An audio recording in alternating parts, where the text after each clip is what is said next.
মোংলা বন্দরের সঙ্গে সরাসরি ট্রেন যোগাযোগ স্থাপিত হলেও এখনও বন্দর থেকে শুরু হয়নি পণ্য পরিবহন।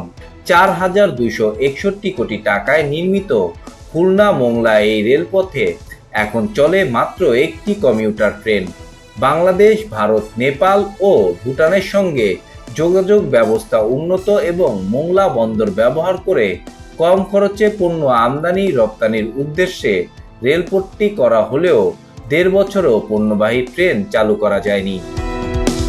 এর মধ্যে রাজনৈতিক টানাপোড়েনের পরিপ্রেক্ষিতে বাংলাদেশে রেল সংযোগ সংক্রান্ত প্রকল্পে প্রায় 5,000 কোটি রুপির অর্থায়ন ও নির্মাণ কাজ সাময়িক স্থগিত করেছে ভারত।